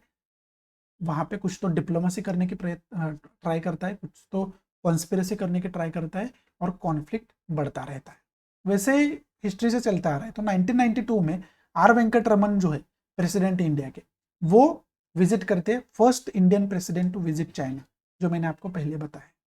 वो भी ट्राई करते हैं। उसके बाद 1996 में जो चाइना के एक लीडर थे, जियांग जेमिन, ये first Chinese head of the state थे जो इंडिया को विजिट करते हैं, हेड ऑफ द स्टेट। जैसे कि हमारे पहले प्रेसिडेंट आर वेंकट रमन है, उनको विजिट करने वाले, वैसे उनके हेड ऑफ स्टेट पहले कौन है? जियांग जेमिन, जो इंडिया को विजिट करते हैं 1996 में। और उसके बाद 2020 तक यहाँ पे हमें क्रोनोलॉजी दी गई है, उसके आगे भी दी गई है। 2000 में क्या होता है कि on the occasion of a 5th anniversary of the establishment of diplomatic relations between China and India, Indian president KR Narayanan paid a visit to China. मतलब जो 50th एनिवर्सरी थी, सॉरी एनिवर्सरी थी 2000 में जो थी, उसके ओकेजन पे जो KR नारायणन तत्कालीन प्रेसिडेंट थे वो चाइना के विजिट देते हैं, चाइना को विजिट करते हैं। उसके बाद 2015 में क्या होता है, 7th BRICS summit in Russia, Russia में 7th ब्रिक्स समिट होती है। उसमें ईस्ट एशियन कॉपरेशन जो है वो भी उसी समय में कही, leaders meeting on east Asian cooperation in Malaysia, Malaysia में भी मीटिंग इसकी होती है। वहां पे अगर हम बोलेंगे तो चाइना यहाँ पे क्या करता है, जो इंडियन ऑफिशियल पिलग्रिम्स है, मतलब यहाँ पे जो भक्त है उनको जीजांग प्रोविंस जो है वहां पे नथुला पास में से एंट्री दे देता है। जो पिलग्रिम्स है हमारे वो वहां पे एंट्री कर सकते हैं और जो उनका पिलग्रिम से रिलेटेड उद्देश्य वो फुलफिल कर सकते हैं, वो अलाउ करते हैं, चाइना डिसाइड टू अलाउ। आणि और जो ये ईयर है वो टूरिज्म ईयर करके कमोमरेटेड किया जाता है, वो इसके लिए 2015 का एक अलग इंपॉर्टेंस है। उसके बाद अगर 2020 की हम बात करेंगे तो ये जो ईयर है 2020, ये year 70th anniversary of establishment of diplomatic relations, ये 70th एनिवर्सरी मानी जाती है, 2020 में मनाई गई। उसके बाद जो cultural and people to people exchange है उसके ऊपर भी इसी साल में काम हुआ है। मतलब चाइना और इंडिया के बीच में जो कल्चरल एक्सचेंजेस है, पीपल टू पीपल कॉन्टैक्ट है, इसके लिए भी काम किया गया था, ये भी हमें पता होना जरूरी है। बट बाकी जो एक सबसे इंपॉर्टेंट बात हुई थी वो जब हम न्यूक्लियर कंट्री बने, मतलब जब हमने न्यूक्लियर टेस्ट की थी तब कुछ देशों ने उसका विरोध किया था, और उसमें से ज्यादातर कंट्रीज कौन थी, उनके पास पहले से न्यूक्लियर वेपन है। तो उनका मानना यह था कि न्यूक्लियर वेपन आपके पास नहीं होना चाहिए और आपने न्यूक्लियर वेपन नहीं क्रिएट करना चाहिए। बट यहाँ पे भी इनका दोगलापन दिखता है, क्योंकि आप खुद के पास एक न्यूक्लियर वेपन है और आप दूसरे को कैसे बोल रहे हैं कि आपके पास न्यूक्लियर वेपन नहीं होना चाहिए। इसके लिए इंडिया ने क्या किया था, इनको पता नहीं लगते हुए न्यूक्लियर टेस्ट किया था, और बाद में सुबह सब वर्ल्ड को पता चल गया, सब दुनिया को पता चल गया। तब रिलेशन में कुछ खटास आ गई थी चाइना और इंडिया के बीच में, और बाकी कुछ कंट्री के साथ में भी आई थी। बट बाद में अगर क्रोनोलॉजी हम देखेंगे तो बाद में इंडिया और चाइना के रिलेशन जो है जैसे अभी है वैसे बन गए। बाकी एक दूसरे के लीडर विजिट करने लगे और एक इम्प्रूवमेंट उसमें दिखी। जो अटल बिहारी वाजपेयी थे, जब प्राइम मिनिस्टर इंडिया के थे, उन्होंने चाइना के साथ जो रिलेशन थे उसमें थोड़ी सी इम्प्रूवमेंट ज़्यादा करने की कोशिश की, और ज़्यादातर उन्होंने क्या किया, कॉम्प्रिहेंसिव कॉपरेशन के बारे में ज़्यादा भर दिया। उसके साथ साथ जो पीस डेवलपमेंट है दोनों कंट्री के बीच में, जो बॉर्डर लाइन डिस्प्यूट है, वो कम से कम करने की कोशिश भी उनके पीरियड में हुई थी, और थोड़ा सा उसका इफेक्ट दिखने लगा था। बट जैसे कि डेमोक्रेसी है, उसके बाद क्या हो जाता है, गवर्नमेंट बदल जाती है और चीज़ें जो है वो फिर से नए से शुरू हो जाती है। बट चाइना जो है, कितनी भी कोशिश कर लो, चाइना उनकी जो स्ट्रैटेजी है वो नहीं चलता, उनकी जो कॉन्स्पिरसी है वो नहीं छोड़ता, ये तो हमें मानना ही पड़ेगा। उसके बाद अगर हम बात करेंगे तो major concerns in India China relations, जो इंडिया चाइना रिलेशंस में मेजर्स कंसर्न है, जिसमें से आपको मैकमोहन लाइन बताई मैंने, बाकी जो जॉनसन लाइन है, बाकी मैकडोनाल्ड लाइन है, बॉर्डर लाइन डिस्प्यूट है, वो टोटल मैंने आपको समझा है। तो उसके बाद भी फिर से फैक्ट्स देखना हमारे लिए ज़रूरी नहीं। वाटर डिस्प्यूट जो है, वो वाटर डिस्प्यूट कैसे हो सकता है, अभी तक क्यों है, ये भी मैंने आपको समझा है। ये जो वाटर डिस्प्यूट्स का मैप है यहाँ पे देख सकते हैं, ये जो मैंने आपको बताया इसके पहले। उसके बाद अगर हम देखेंगे तो दलाई लामा जी का इशू है, जो मैंने पहले आपको बताया है कि तिब्बत पे कब्जा किया। इसके वजह से लामा का मतलब ये होता है कि टीचर, और दलाई लामा का मतलब होता है कि सर्वश्रेष्ठ टीचर। तो उनकी जो ट्रेडिशन है वो एक टीचर को मानने के ट्रेडिशन है। वो खुद के लीडर को, वो एक टीचर को खुद का लीडर चूज करते हैं, जिसको उनके तिब्बतन लैंग्वेज में लामा कहा जाता है। और दलाई लामा मतलब सर्वश्रेष्ठ टीचर जो होता है उसको कहा जाता है, और उसी को लीडर माना जाता है। तो दलाई लामा उनके लीडर थे। तो तिब्बत पे जब कब्जा होता है तब दलाई लामा जी को वहां से भागना पड़ता है, और वो सीआईए की मदद से भाग के इंडिया में आते हैं, और इंडिया भी उनको पनाह देता है, उनका स्वागत करता है। और अभी तक इंडिया जो है वो उनका मतलब उनको प्रोटेक्ट कर रहा है, और उनको एक जगह रहने के लिए दी है, उनके साथियों को और उनको। वो अभी तक है, उसमें कोई दोहराई की बात नहीं है।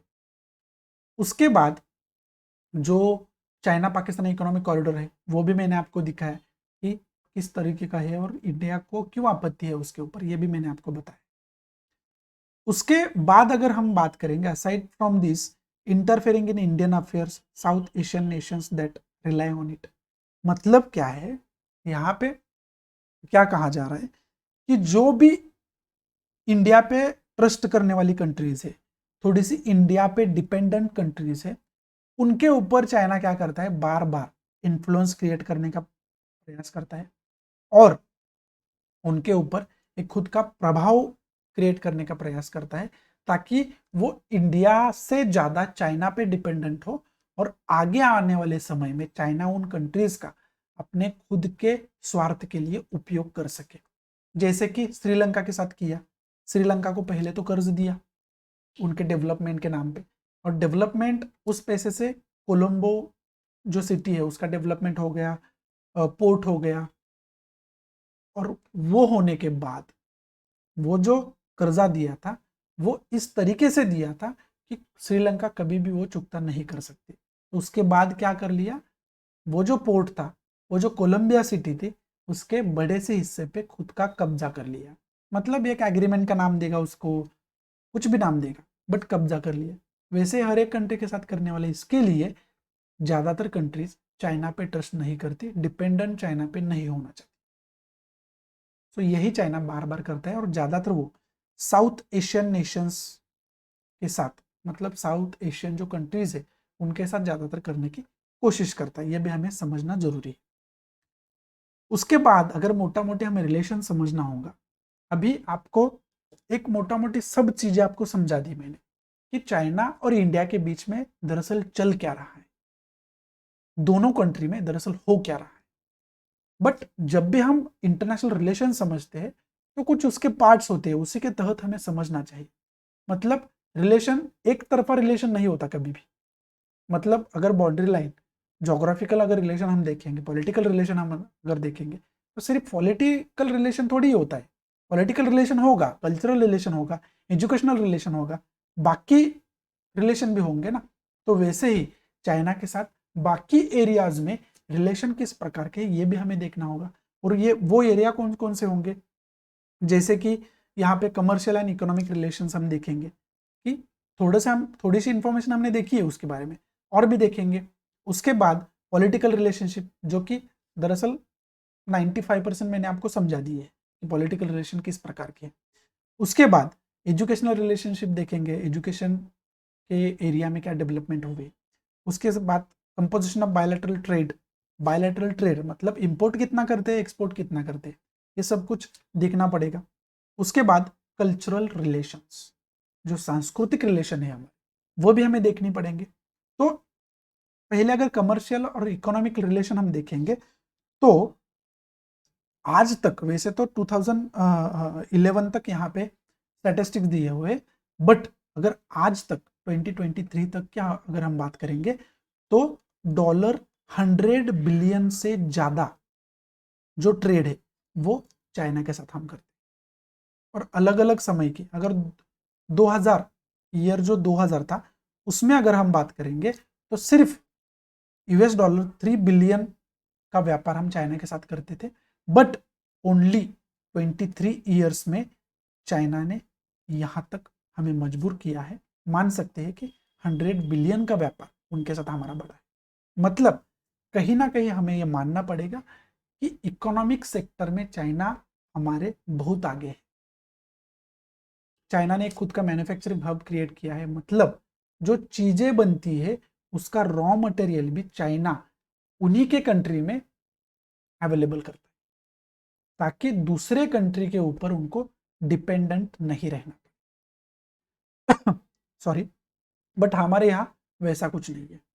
हमें बहुत सारी चीज़ों के लिए बाहरी कंट्रीज के ऊपर डिपेंडेंट रहना पड़ता है। इसके वजह से चाइना के साथ आज हम जो कर रहे हैं वो लगभग $100 बिलियन का व्यापार कर, और ये ह्यूज अमाउंट है, ये भी हमें समझना होगा। उसके बाद पॉलिटिकल रिलेशनशिप्स अगर हम बताएंगे तो पॉलिटिकल रिलेशनशिप मैंने पहले ही आपको बता दी है कि कौन कौन से प्राइम मिनिस्टर थे, कौन कौन से प्रेसिडेंट्स थे, उन्होंने विजिट किया और उसका रिजल्ट क्या आया। और अभी तक की जो नॉन इनफॉर्मल जो विजिट की थी मोदी, जो प्राइम मिनिस्टर मोदी है वो भी चाइना में गए थे, और चाइना के जो हम कह सकते हैं प्रेसिडेंट है वो भी यहाँ पे आए थे, शी जिनपिंग जिन्हें कहा जाता है। तो ये इनफॉर्मल मीटिंग होती रही है, बट अगर हम बॉर्डर लाइन डिस्प्यूट के बारे में बात करेंगे तो उसके ऊपर परमानेंट सॉल्यूशन अभी तक नहीं निकला है दोनों कंट्री की तरफ से, ये भी हमें समझना होगा। और बाकी जो लाइन ऑफ एक्चुअल कंट्रोल है ये बाकी आपको समझा है कि बॉर्डर कॉन्फ्लिक्ट है एक्चुअली क्या, ये बाकी सब आपको अच्छे से मैंने समझा है। बाकी एजुकेशनल रिलेशनशिप अगर देखेंगे तो ये इंपॉर्टेंट मुद्दा है। 2006 का पीरियड था, 2006 का पीरियड था, यहाँ पे एजुकेशन एक्सचेंज प्रोग्राम हमने लॉन्च किया था जिसको ईईपी भी कहा जाता है। यहाँ पे इसे अम्ब्रेला एग्रीमेंट भी कहा जाता है। यहाँ पे बोथ साइड्स की कंट्रीज क्या करेगी, 25 स्टूडेंट्स है उनको स्कॉलरशिप देगी, चाइनीज स्टूडेंट को इंडिया में पढ़ने के लिए स्कॉलरशिप मिलेगी, और इंडियन स्टूडेंट जो 25 होंगे उनको चाइना में पढ़ने के लिए स्कॉलरशिप मिलेंगे। सो इसके तहत ये सब कुछ किया जाएगा जिसे अम्ब्रेला एग्रीमेंट भी कहा जाता है, ये ध्यान में रखिए। उसके साथ साथ जो हिंदी की स्टडी करने के लिए केंद्रीय हिंदी संस्थान जो आगरा में है वहां पे भी स्कॉलरशिप दी जाएगी। ये एजुकेशनल रिलेशन के बारे में हम कह सकते हैं एक अच्छी बात दोनों कंट्री में हुई है। दोनों तरफ की जो एजुकेशनल सिस्टम है वो भी बच्चों को पढ़ने की मिलेंगी और अलग अलग तरीके से बहुत कुछ सीखने को मिलेगा इसके तहत। उसके बाद कंपोजिशन ऑफ बायलैटरल ट्रेड, मतलब यहाँ पे क्या है कि हम जो इंपोर्ट और एक्सपोर्ट करते हैं वो उसमें इंडिया का हिस्सा क्या है, चाइना का हिस्सा क्या है। ऑब्वियसली मैंने पहले ही आपको बताया चाइना की तरफ से हम बहुत सारी चीजें इंपोर्ट करते हैं और बहुत कम चीजें एक्सपोर्ट करते हैं, और अगर हम इंपोर्ट ज्यादा करते हैं और एक्सपोर्ट कम करते हैं तो वहां कहीं ना कहीं ट्रेड डेफिसिट उसको माना जाता है इकोनॉमिकल लैंग्वेज में। तो यहाँ पे ज्यादातर हम चाइना को एक्सपोर्ट जो चीजें करते हैं उनमें क्या क्या आता है, डायमंड आता है, कॉटन यार्न आता है, आयरन ऑर आता है, कॉपर आता है, ऑर्गेनिक केमिकल्स आते हैं। ये जो 5 चीजें हैं वो ज्यादातर हम चाइना को एक्सपोर्ट करते हैं, निर्यात करते हैं। So diamond exports from India increased 28.48% to $2.47 billion, मतलब डायमंड एक्सपोर्ट में 28.48% बढ़ोतरी हुई ये कहा गया है। उसके बाद with a 31.81% share India was the second largest exporter of diamond. India ये सेकेंड लार्जेस्ट एक्सपोर्टर है डायमंड का चाइना के। उसके बाद कॉटन का जो कॉटन से रिलेटेड चीजें है वो हम एक्सपोर्ट करते हैं, बट उसका एक्सपोर्ट जो है वो कम हो गया है 44.1% के समथिंग, मतलब $2.27 बिलियन वो ट्रेड जो है वो कम हो गए, एक्सपोर्ट कम हो गए, ऐसा यहाँ पे बताया गया। उसके अगर हम बात करेंगे बाद की तो 2016 की जो आंकड़े जो स्टैटिस्टिक्स दिया है वो है आयरन और एक्सपोर्ट्स, ये इंक्रीज हुआ है 700%। ये हमारे लिए अच्छी बात है जो कि है US डॉलर 844 मिलियन डॉलर्स, मतलब 844 US मिलियन डॉलर्स हम एक्सपोर्ट करते हैं आयरन और, ये हमारे लिए एक अच्छी बात है। बट मैंने जो आपको ट्रेड डेफिसिट बताया तो ओवरऑल इंपोर्ट एक्सपोर्ट हम देखेंगे तो हम जितना एक्सपोर्ट करते हैं उससे कई ज्यादा इंपोर्ट करते हैं चाइना से। इसके लिए ट्रेड डिफिसिट है। इसके लिए मैं कह रहा हूँ कि हम चाइना के ऊपर इंपोर्ट एक्सपोर्ट में डिपेंडेंट है, ऐसा भी कहा जाता है उस सिचुएशन को। सो कल्चरल रिलेशन की अगर हम बात करेंगे तो इस यहाँ पे सबसे ज़्यादा इम्पोर्टेंट ये आता है कि शांगझू सिविलाइजेशन में कुछ हमारे साथ उनके कल्चरल रिलेशन दिखाई देते हैं अगर एंसेंट हिस्ट्री की हम बात करेंगे। और यहाँ पे जो पीरियड दिया गया है 1500 एंड 1000 बिफोर कॉमन इरा, ये जो दिया गया है वहाँ पे अगर हम देखेंगे, और अगर हिस्ट्री में और एक क्या है कि जो बुद्धिस्ट पिलग्रिम्स थे, जो बुद्धिस्ट लोग थे, जो भक्त थे, बुद्धिस्ट को मानते थे, बुद्धा को मानते थे, वो एंसेंट हिस्ट्री में जो सिल्क रोड था, इस रूट के जरिए चाइना को विजिट करते रहते थे first, second and third AD में। ऐसा यहाँ पे हिस्ट्री में भी हमें दिखाई देता है। वैसे तो चाइना के साथ हमारे कल्चरल रिलेशन उतने मतलब उतने स्ट्रांग नहीं है क्योंकि उनकी भाषा अलग है, बाकी का कल्चर भी अलग है। और वो बहुत लोगों को ऐसा लगता है कि चाइनीज जो पीपल्स है वो बुद्धिस्ट रिलीजन जो है फॉलो करते हैं, बट ये गलत है। उनके अलग अलग रिलीजन्स, बहुत सारे लोकल रिलीजन्स, लोकल रिचुअल्स है, वो फॉलो करते हैं। ऐसा बिल्कुल भी नहीं है कि ज़्यादातर पॉपुलेशन बुद्धिस्ट फॉलो करती है। बट तिब्बत का अगर रीजन हम देखेंगे तो तिब्बतियन पीपल जो थे वो टोटली बुद्धिस्ट रिलीजन फॉलो करते थे। बट अभी तिब्बत के लोग हैं, वो तिब्बत के लोग ज़्यादातर वहाँ रहे नहीं क्योंकि चाइना का कब्जा वहाँ हो गया, तो वहाँ पे वो भी कल्चर अभी हमें दिखाई नहीं देता। बट अगर हम दलाई लामा जी को देखेंगे तो वो टोटली बुद्धिस्ट फॉलो करते हैं, बुद्धिस्ट रिलीजन को फॉलो करते हैं, वो भी आपने देखा होगा। सो यहाँ पे इतने ज़्यादा स्ट्रॉन्ग रिलेशंस नहीं है, बट कुछ कल्चरल रिलेशन हमारे और उनके बीच में है, वो आपको यहाँ पे बताने की कोशिश कर रहा हूँ। उसके साथ साथ अगर इसका प्रूफ हम देखेंगे तो व्हाइट हॉर्स टेम्पल कॉम्प्लेक्स है, और वो जो व्हाइट हॉर्स टेम्पल कॉम्प्लेक्स में वहाँ पे एक जगह बनाई गई थी, और वो जगह कश्यपा, मतंगा एंड धर्म रत्ना, इनके याद में बनाई गई थी। ये जो थे ये इंडिया से बिलोंग करते थे, बुद्धिस्ट पिलग्रिम्स थे, ये इंडिया से बिलोंग करते हैं, और उनके याद में वहाँ पे जो है वो टेम्पल्स, जैसे व्हाइट हॉर्स टेम्पल कॉम्प्लेक्स बना है कहते हैं, उस व्हाइट हॉर्स टेम्पल कॉम्प्लेक्स में इनकी एक जगह बना गई थी, इनका एक हम कह सकते हैं टेम्पल बनाया गया था।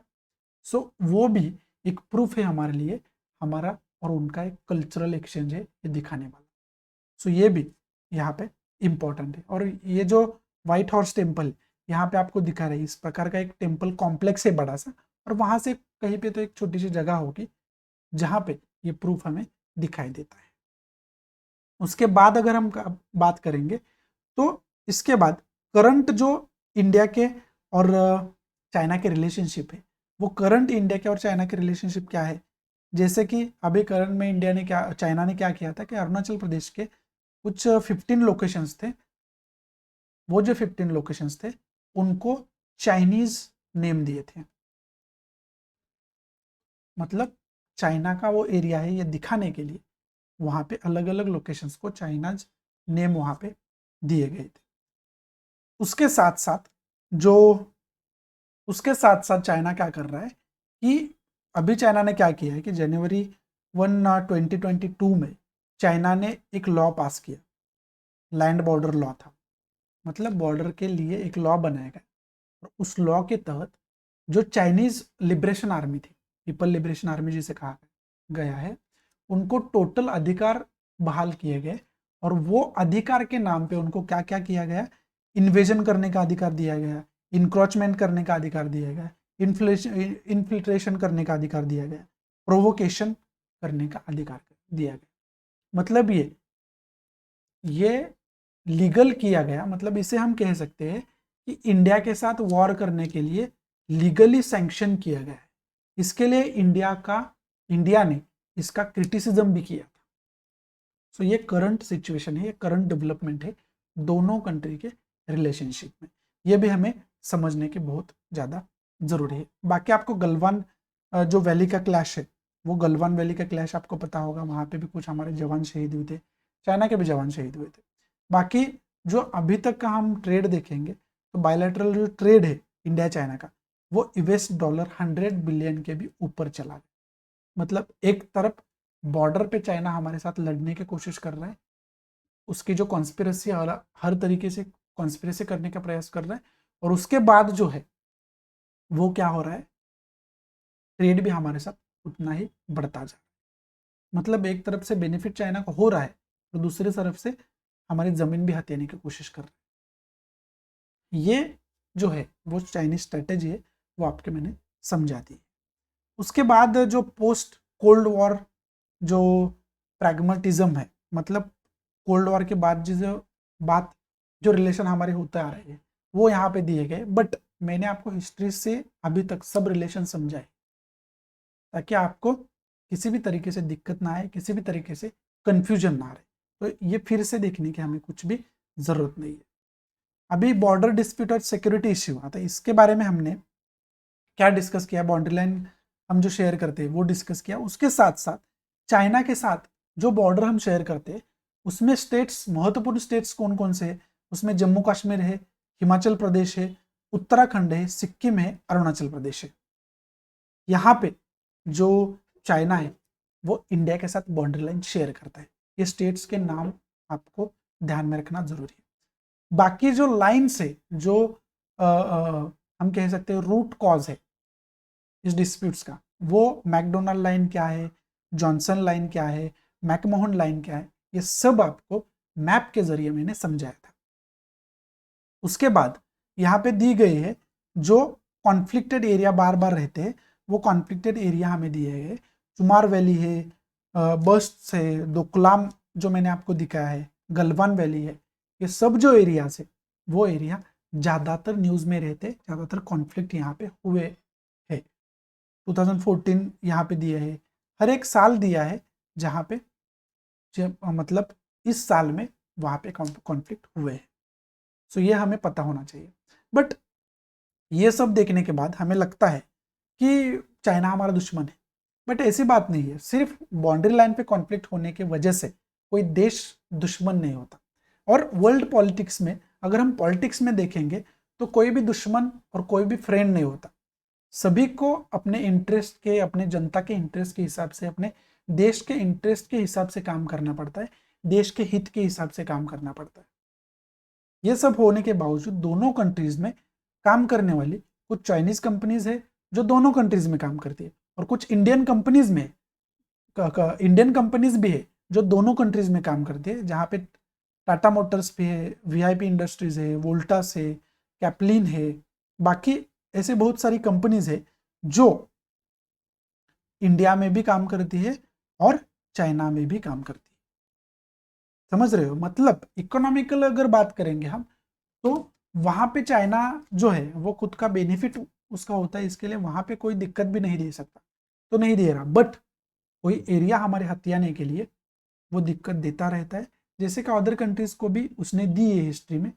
आपको जिनजियांग प्रोविंस का एग्जांपल दे दिया मैंने, तिब्बत का एग्जांपल दे दिया, साउथ चाइना सी का एग्जांपल दे दिया, ताइवान का जो सिचुएशन है अभी की वो आपको समझाई, उसके हिसाब से आपको सब कुछ, इसकी जो स्ट्रेटेजी है, कॉन्स्पिरेसी है चाइना की, वो आपको समझ में आ गई है।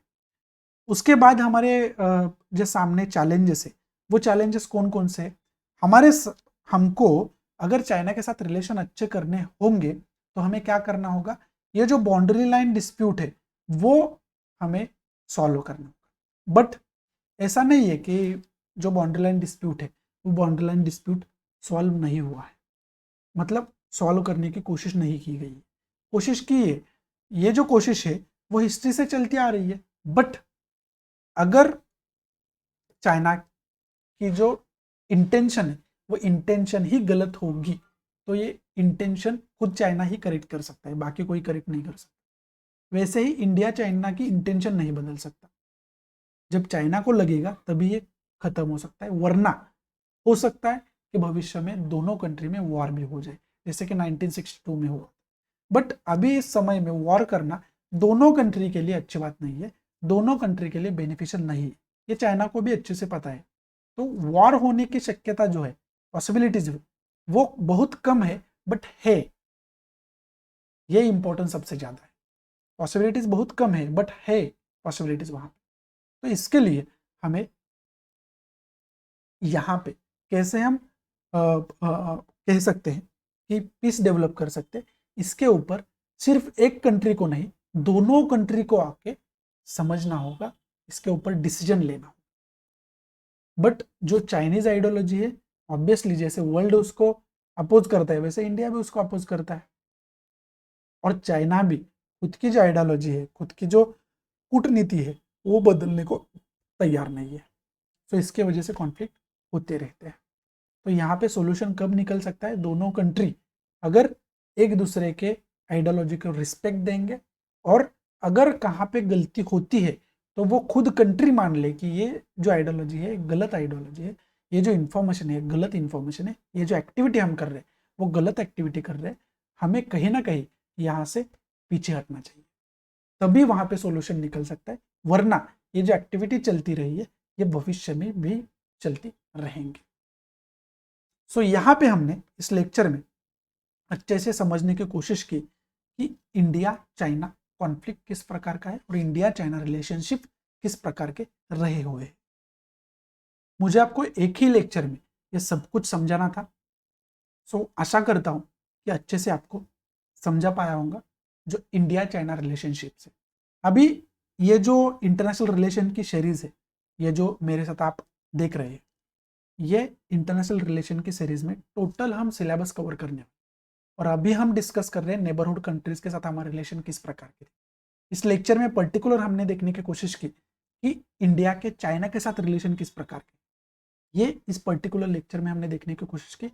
अगले लेक्चर में हम अलग कंट्री जो बाकी पड़ोस की कंट्रीज है उनके ऊपर एक एक करके लेक्चर बनाएंगे और बाकी पॉइंट्स भी वैसे ही कवर करने की कोशिश करेंगे।